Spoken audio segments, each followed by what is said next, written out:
Tanda waktu tepat pukul 6 waktu Indonesia Barat.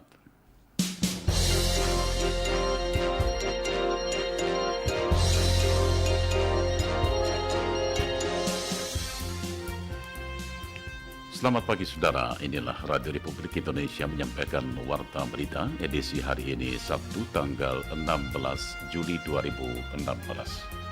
Kami sampaikan sehari berita penting. Presiden Joko Widodo menjamin kerahasiaan data wajib pajak yang akan mengikuti program Tax Amnesty. Pasca pembantaian di Nice, Prancis, Belgia telah mengantisipasi resiko dan siap menjaga pelaksanaan perayaan Hari Nasional negara itu Kamis depan. Itulah di antara berita-berita yang segera kami sampaikan. Inilah Warta Berita selengkapnya. Saya Ardian Majid Kobat.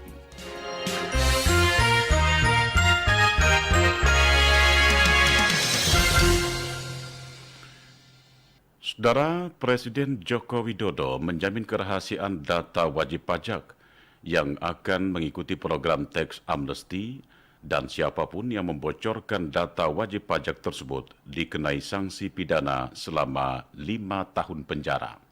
Laporan selengkapnya disampaikan reporter Syarif Hasan Salam Pesi. Presiden Jokowi mengajak pelaku usaha baik skala kecil, menengah maupun atas untuk mengikuti program Tax Amnesty. Presiden Jokowi mengatakan bahwa Tax Amnesty merupakan ruang bagi warga negara Indonesia untuk berpartisipasi dalam pembangunan bangsa. Hal itu disampaikan Jokowi saat melakukan sosialisasi Undang-Undang Tax Amnesty di hadapan 2.700 pengusaha di Surabaya, Jawa Timur. Alasan pemerintah memberlakukan kebijakan ini adalah untuk meningkatkan pendapatan negara yang nantinya akan digunakan untuk pembangunan, perlambatan ekonomi dunia, dan persaingan antar negara dalam mematangkan arus modal dan investasi juga menjadi alasan lain. Karena itu Presiden menjamin kerahasiaan data wajib pajak yang akan mengikuti program Tax Amnesty. Presiden mengatakan siapapun yang membocorkan data wajib pajak tersebut dapat dikenai sanksi pidana dengan ancaman hukuman 5 tahun penjara. Selain itu, menurut Presiden Jokowi, data wajib pajak peserta program Tax Amnesty dipastikan tidak akan dijadikan sebagai dasar penegak hukum untuk melakukan penyelidikan, penyidikan, maupun penuntutan pidana. Kemudian ada yang bertanya, Pak, masalah kerahasiaan seperti apa? Kerahasiaan data seperti apa? Bahwa yang sudah ikut amnesti pajak, yang ikut tax amnesti, kerahasiaan itu dijamin, dan yang ikut itu tidak dijadikan dasar untuk penyelidikan, untuk penyidikan dan penuntutan pidana. Tidak akan, karena payung hukumnya, payung hukum undang-undang tax amnesti itu mengatakan seperti itu. Ada payung hukumnya yang jelas ini, dan data itu sekali lagi tidak dapat diminta oleh siapapun dan tidak akan diberikan kepada siapapun. Payung hukumnya ada. Dan yang membocorkan, nah yang membocorkan masih di dalam kan, yang membocorkan kena pidana maksimal 5 tahun. Jelas sekali itu. Yang kita inginkan, uang yang masuk, uang yang sudah dideklar tadi, kita ingin tadi untuk pembangunan infrastruktur. Yang kedua juga nanti bisa menambah penerimaan negara untuk disalurkan ke desa, sebagai dana desa, untuk memperbaiki pelayanan pendidikan, untuk memperbaiki pelayanan kesehatan rakyat, dan manfaat bagi perekonomian nasional kita. Ini manfaatnya sangat besar sekali. Bukan hanya urusan penerimaan negara, tetapi dengan adanya arus uang masuk dari repatriasi ini, dari amnesti pajak ini, akan ada yang namanya penguatan nilai tukar rupiah. Presiden Jokowi menjelaskan syarat untuk dapat mengikuti program Tax Amnesty. Ada 3 langkah mudah sebagaimana disampaikan Presiden, yakni pertama adalah menyampaikan harta dan asetnya, kedua adalah membawa harta tersebut ke Indonesia, dan yang ketiga adalah membayar uang tebusan. Namun untuk dapat melakukan semua itu, para wajib pajak tidak boleh sedang dalam penyelidikan kasus pajak. Lebih lanjut, Presiden mengatakan jika wajib pajak mengikuti program ini dalam waktu 3 bulan ke depan, maka uang tebusan yang harus dibayarkan hanya 2% dari total uang yang dibawa masuk. Namun jika melaporkan aset di luar negeri, uang tebusan menjadi 4%. Menteri Pendayagunaan Aparatur Negara dan Reformasi Birokrasi Yudi Krisnandi mengisyaratkan jika pemerintah akan melakukan tes penerimaan calon pegawai negeri sipil pada bulan Agustus mendatang. Namun demikian, hal itu akan dilakukan setelah Kementerian PAN-RB melakukan kajian kebutuhan pegawai sesuai keperluan pemerintah.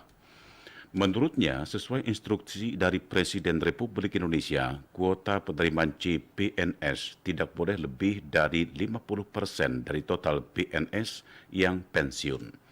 Di tahun 2014 dan 2015 terdapat 120.000 PNS yang pensiun, sedangkan CPNS yang gagal diangkat di tahun 2014 karena masalah administrasi 30.000 sehingga total ada 150.000 pegawai yang keluar dan tidak terisi. Nantinya dikemukakan Yudi Krisnandi saat melakukan kunjungan di Semarang, penerimaan CPNS akan mengutamakan kebutuhan seperti dokter, bidan PTT, guru garis depan, penyuluh pertanian, dan penegak hukum.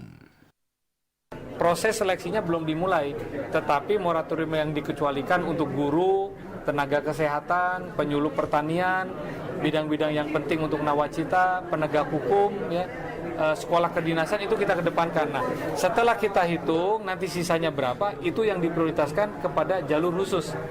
Jalur khusus itu untuk sarjana-sarjana atau mahasiswa yang memiliki prestasi akademik cum laude dan berasal dari perguruan tinggi berakreditasi A. Insya Allah, ya kalau misalnya setelah kita hitung dan kuotanya masih memadai, biasanya bulan Agustus prosesnya dimulai. Prosesnya dimulai dan prosesnya akan selesai sebelum akhir Desember. Ya, tapi terbatas.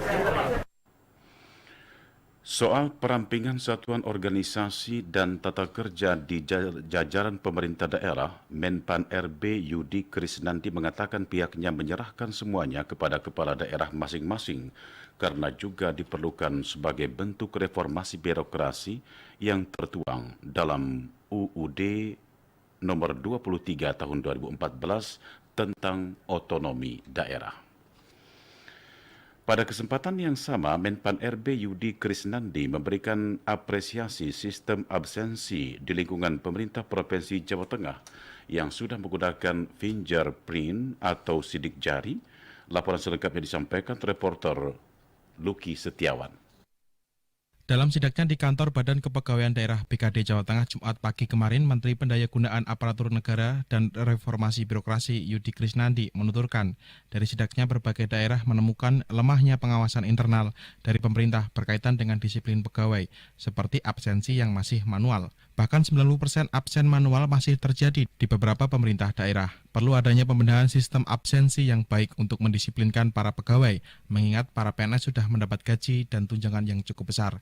Yudi juga mengapresiasi terobosan absensi di lingkungan BKD Jawa Tengah yang sudah menerapkan sistem yang modern dengan sidik jari. Kedepan ia berharap agar ada peningkatan sistem absensi dengan teknologi sensor retina mata. Khusus untuk di Jawa Tengah ini, sebagian daerah sudah menggunakan sistem absensi elektronik. Dan juga khusus di Provinsi Jawa Tengah ini sudah menguji cobakan pada 50% SKPD-nya menggunakan sistem absensi elektronik. Kami minta sistem absensi elektronik dan digital ini dikembangkan dan dijadikan satu role model untuk digunakan di seluruh lingkungan pemerintahan di Jawa Tengah. Lalu gunakan teknologi yang lebih advance, yang lebih maju, seperti sensor retina mata, ya di samping tentunya fingerprint.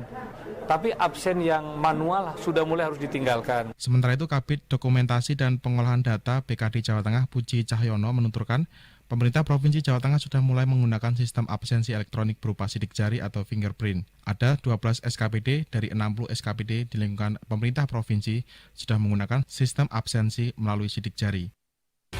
Anda sedang mengikuti Warta Berita RRI. Kita beralih ke berita lainnya. Saudara Kodim 1301 Satal terus menurunkan personilnya dalam menangani material longsor yang masih menutupi badan jalan dan sungai pasca bencana longsor dan banjir bandang yang terjadi akhir Juni lalu. Kita simak laporan reporter Surya Talib.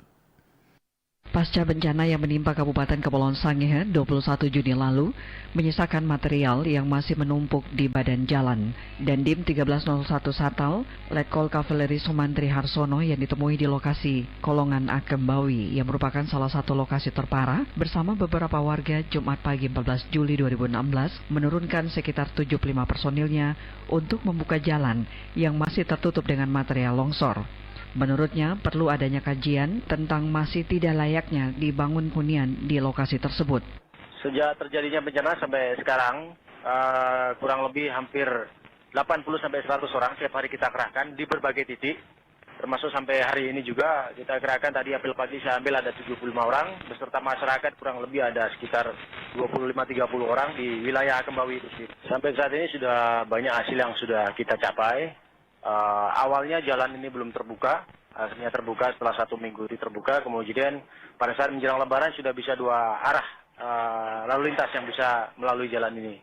Kemudian saat ini kita membuat suatu kegiatan yang bisa kita istilahkan sebagai pra-infrastruktur pembangunan. Jadi kita siapkan dulu lahan, sungai-sungai yang tertutup kita buka semua, aliran-aliran sungai yang selama ini tertutup oleh material-material longsoran sudah mulai kita buka. Sehingga ke depan mungkin infrastruktur yang kira-kira memungkinkan untuk dibangun di bekas atau di sisa-sisa longsoran ini bisa kita segera mulai.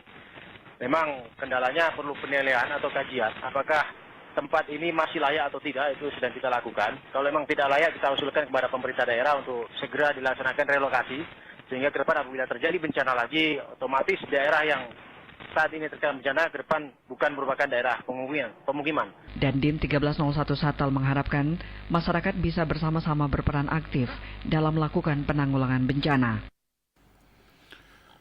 Sebanyak 41 tempat pemungutan suara TPS di Kota Ambon dinyatakan sangat rawan menjelang Pilkada Wali Kota dan Wakil Wali Kota tahun 2017. Dari Ambon, laporan ini disampaikan Namira Amalia. Menjelang persiapan Pilwakot Kota Ambon 15 Februari 2017, Polres Pulau Ambon dan Pulau Lease telah memetakan wilayah-wilayah yang dianggap rawan saat pelaksanaan Pilwakot nanti, termasuk tempat pemungutan suara atau TPS yang nanti digunakan pemilih untuk menyalurkan hak suaranya. Dalam kegiatan sosialisasi persiapan Pilwakot, Kapolres Pulau Ambon dan Pulau Lease AKBP Harold Huwae memaparkan, dari analisa sementara Polres Ambon, berdasarkan data TPS pada saat Pilpres 2014, terdapat 664 TPS yang tersebar pada 5 kecamatan di Kota Ambon. Dari jumlah tersebut, 410 TPS dalam kategori aman, 213 TPS rawan, dan 41 TPS masuk kategori sangat rawan.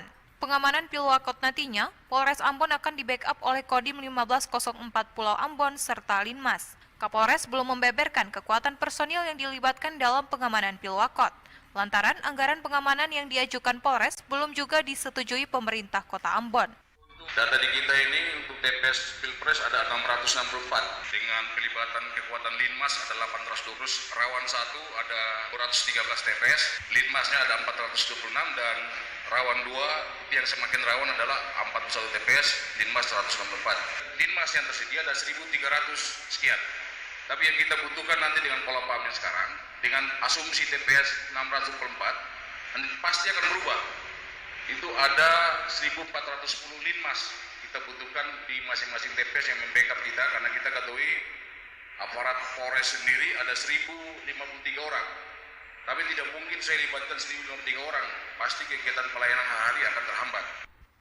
Perwira 2 Bunga di Pundak itu menyebutkan, personil gabungan TNI Polri akan melakukan pengamanan Pilwakot sesuai jadwal yang dikeluarkan KPU Kota Ambon, mulai pendaftaran calon hingga pelantikan. Tahap pencalonan dimulai 11 September sampai 23 September, kampanye 26 Oktober sampai 11 Februari, Minggu Tenang 12 hingga 14 Februari, hingga pencoblosan pada 15 Februari. Sesuai jadwal, penetapan wali kota dan wakil wali kota akan dilakukan pada Maret 2017. Namira Amalia melaporkan. Menteri Pertanian Andi Amran Sulaiman mengklaim bahwa produksi padi dan berbagai hasil pertanian di Jawa Timur telah mengalami peningkatan, bahkan mampu menaikkan produktivitas pada tahun 2015 lalu. Laporan selengkapnya disampaikan reporter Anik Hasanah.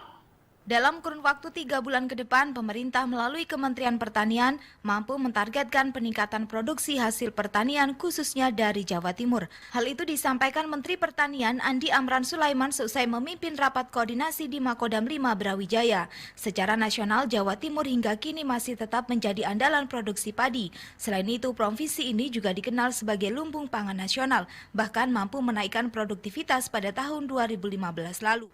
Tahun 2015 lalu, produksi padi sebesar 75 juta ton gabah kering giling atau GKG. Dengan tingginya curah hujan saat ini, Kementan berharap para petani dapat memanfaatkannya untuk meningkatkan produksi padi dengan memulai tanaman hingga 3 bulan ke depan. Jawa Timur kenaikannya tertinggi mungkin Pak ya, se-Indonesia tahun 2015. Berkontribusi luar biasa. Itu 800-an tadi Pak ya, kenaikan. Minimal lebih dari tahun lalu.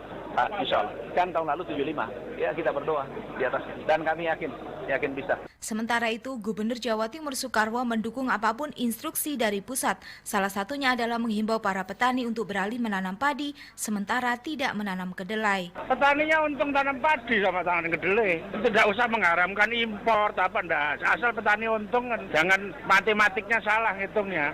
Sekarang petani pendapatannya naik karena tanam padi. Untuk itu, pihaknya mengumpulkan seluruh stakeholder yang ada melalui rapat koordinasi dalam rangka peningkatan luas tambah tanam padi dan serapan gabah petani sergap tahun 2016 di Jawa Timur. Terlihat dalam rakor tersebut antara lain Dinas Pertanian, Dinas Peternakan, serta Bulog Divre Jawa Timur.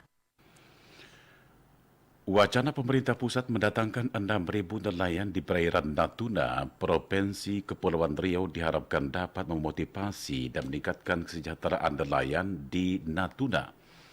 Laporan selengkapnya disampaikan Rizvan Badrian dari Tanjung Pinang. Pemerintah pusat berencana untuk mendatangkan nelayan dari luar daerah ke perairan Natuna. Program dropping 6.000 nelayan ke Natuna itu salah satu tujuan diantaranya adalah untuk meramaikan perairan di wilayah Natuna dengan nelayan dalam negeri yang selama ini diramaikan oleh nelayan asing. Terkait persoalan tersebut, Ketua Ikatan Keluarga Besar Natuna di Tanjung Pinang, Arlis Ghazali, kepada RRI mengatakan, perairan Natuna tentu memiliki potensi sumber daya alam yang melimpah, sehingga dengan potensi ini sesungguhnya dapat mendorong pendapatan rakyat dalam jumlah besar. Pengembangan potensi kelautan dan perikanan dapat menjadi salah satu elemen kuat untuk mencapai tujuan pembangunan nasional. Kehadiran nelayan dari luar daerah ke perairan Natuna tentunya dapat mempengaruhi hasil tangkapan nelayan setempat. Kita berharap kepada pemerintah daerah untuk melakukan pendekatan kepada masyarakat agar mereka dapat memahami tujuan pemerintah pusat itu secara utuh. Saya berharap dengan ini masyarakat Natuna secara otomatis mendapatkan peluang untuk berkarya. Arlis Ghazali meminta kepada masyarakat Natuna untuk tidak khawatir. Tentu masyarakat Natuna akan berpacu dengan hadirnya nelayan dari luar Natuna. Mereka akan berinteraksi bersama masyarakat Natuna. Mereka akan mencari kebutuhan bersama di Natuna. Masyarakat Natuna secara otomatis mendapatkan peluang untuk berkarya dan menjual hasil karyanya kepada para nelayan itu. Semoga tujuan akhir pemerintah untuk menciptakan kemakmuran di Natuna segera terwujud. 8 negara menghadiri temu penyair internasional yang diadakan di Banda Aceh sebagai jembatan untuk mempersatukan keberagaman budaya dan tradisi di berbagai negara. Selengkapnya dilaporkan reporter Munjir Permana. Gubernur Aceh Zaini Abdullah membuka acara temu penyair internasional tahun 2016 yang dihadiri oleh 8 negara sahabat. Acara tersebut berlangsung di Anjung Monmata Pendopo Gubernur Aceh malam tadi. Kedelapan negara yang hadir yaitu Iran, Meksiko, Korea Selatan, Singapura, Thailand, Malaysia, Brunei Darussalam, dan Indonesia. Dalam sambutannya, Gubernur Aceh Zaini Abdullah mengatakan pemerintah Aceh melalui Dinas Kebudayaan dan Pariwisata bekerja sama dengan Lapena menggagas pertemuan para seniman guna mendorong tumbuhnya semangat melahirkan karya seni yang baik. Pihaknya mengundang para penyair lokal, nasional, dan penyair dari negara-negara sahabat. Gubernur Aceh menyebutkan pertemuan para penyair ini diperuntukkan sebagai pembuka jalan untuk berbagi dan mengapresiasikan ungkapan manusia dari keberagaman budaya, keberagaman bangsa, etnis, serta ideologi.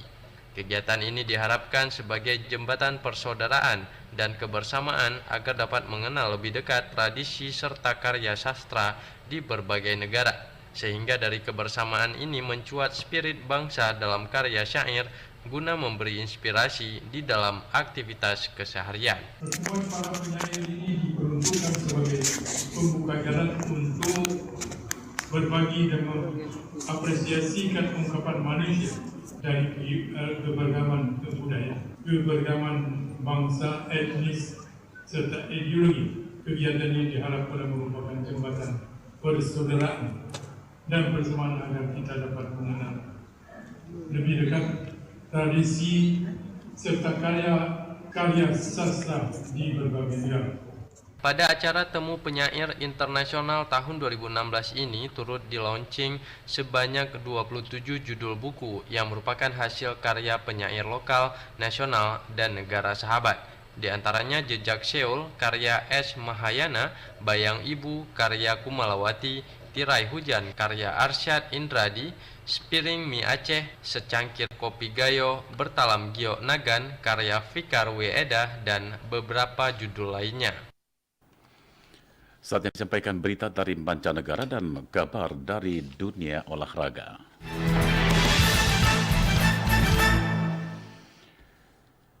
Saudara, para pemimpin dan kepala keamanan di negara-negara Eropa mempunyai pesan yang serius pasca pembantaian pada hari Bastille di Nice, Perancis, yaitu serangan tunggal dengan menggunakan media berupa kendaraan biasa yang hampir tidak mungkin dicegah dan aksi itu bisa dilakukan siapapun. Dengan keprihatinannya, Perdana Menteri Perancis menyatakan dunia saat ini menghadapi era baru dan Perancis terpaksa harus hidup dengan terorisme. Sejawatnya dari Belgia, Charles Michel di Brussels mengatakan setiap negara saat ini menghadapi modus operandi yang berbeda. Brussels adalah ibu kota Uni Eropa dan juga terdapat Parlemen Eropa juga menghadapi resiko. Pada bulan Maret lalu, Brussels mendapat serangan milisi ISIS dan menjadi tempat mereka merancang serangan Paris pada bulan November tahun lalu. Seperti di kota-kota di Perancis, Brussels masih bersiaga penuh dengan mengerahkan pasukan dan polisi bersenjata berat di jalan serta untuk melakukan penjagaan pada acara-acara publik.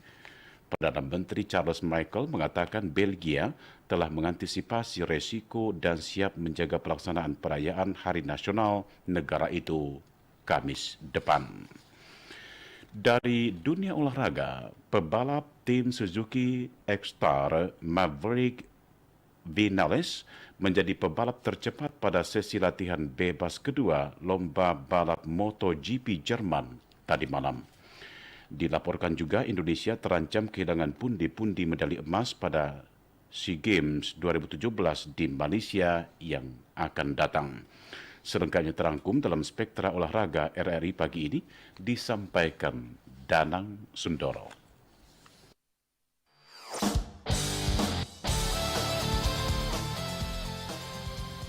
Sudah tampil di sirkuit Sachsenring, pebalap tim Suzuki X-Star Maverick Vinales menjadi yang tercepat pada sesi latihan bebas kedua lomba balap MotoGP Jerman tadi malam. Balap tim Suzuki Maverick Vinales mencatatkan waktu terbaiknya 1 menit 22,161 detik atau unggul 0,220 detik atas pebalap Andrea Iannone yang berada pada posisi kedua. Pebalap Repsol Honda Marc Marquez berada di urutan ketiga dengan catatan waktu 1 menit 22,775 detik. Diikuti pebalap LCR Honda Kat Kurtlow pada urutan keempat 1 menit 22,817 detik. Dua pebalap Yamaha, Valentino Rossi dan Jorge Lorenzo, masing-masing berada di urutan ke-14 dan 16 pada sesi latihan bebas kedua kali ini.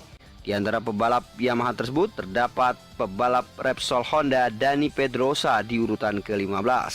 Selanjutnya para pebalap nantinya pendengar masih akan menjalani sesi latihan bebas ketiga dan keempat serta diikuti sesi kualifikasi pada hari ini. Sementara itu pendengar, kontingen Indonesia akan dipastikan kehilangan kepingan medali saat bertanding pada arena SEA Games 2017 di Kuala Lumpur, Malaysia mendatang. Kepastian tersebut diungkapkan Sekjen KOI Dodi Iswandi saat mengikuti pertemuan eksekutif komite dan council meeting di Kuala Lumpur 12 hingga 14 Juli. Dari 13 cabang yang diajukan Indonesia pada akhirnya hanya 3 saja yang diterima, yakni judo, muay thai, dan balap sepeda. Sementara cabang olahraga yang diperjuangkan untuk dapat dipertandingkan kembali di SEA Games Malaysia 2017 mendatang harus kandas di tengah jalan. Cabang olahraga yang dipastikan tidak dipertandingkan adalah bridge, kempo, rowing, tarung derajat, kano, angkat besi putri, gulat, dan bola voli pantai. Untuk SEA Games ini ada beberapa yang mengecewakan kita. Beberapa cabang olahraga yang biasanya merupakan tradisi emas di kontingen Indonesia itu tidak dipertandingkan nanti di SEA Games 2017 di Kuala Lumpur. Seperti rowing, kempo, angkat besi khusus untuk wanita. Jadi kami sudah berjuang dari hari pertama. Ini juga tidak didukung oleh Malaysia sebagai tuan rumah. Sepulangnya dari Malaysia, Dodi Iswandi beserta para perwakilan eksekutif KOI lainnya akan melaporkan langsung hasil rapat ini kepada Menteri Pemuda dan Olahraga Imam Nahrawi dan Ketua Satuan Pelaksana Program Indonesia Emas Satlak Prima Ahmad Sucipto. Tercatat, dalam SEA Games 2017 di Kuala Lumpur mendatang akan ada 38 cabang olahraga yang siap dipertandingkan, yaitu akuatik, atletik, panahan, bulu tangkis, biliar and snookers, bola basket, tinju, kriket, balap sepeda, berkuda, anggar, sepak bola, golf, senam, karate, lawball, muay thai, netball, judo, hoki, hoki, skating, petang, rugby, sailing, squash, tenis meja, taekwondo, tenis, 10-pin bowling, triathlon, ski air, bola voli, indoor, wushu, menembak, sepak takraw, pencaksilat, dan angkat besi putra. Demikian pendengar Spektra Olahraga hari ini bersama saya Danang Sundoro.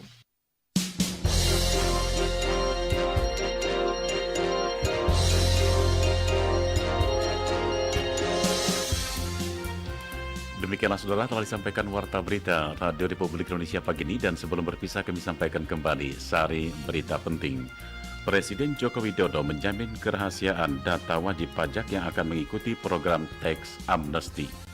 Pasca pembantaian di Nice, Perancis, Belgia telah mengantisipasi resiko dan siap menjaga pelaksanaan perayaan Hari Nasional Negara itu Kamis depan.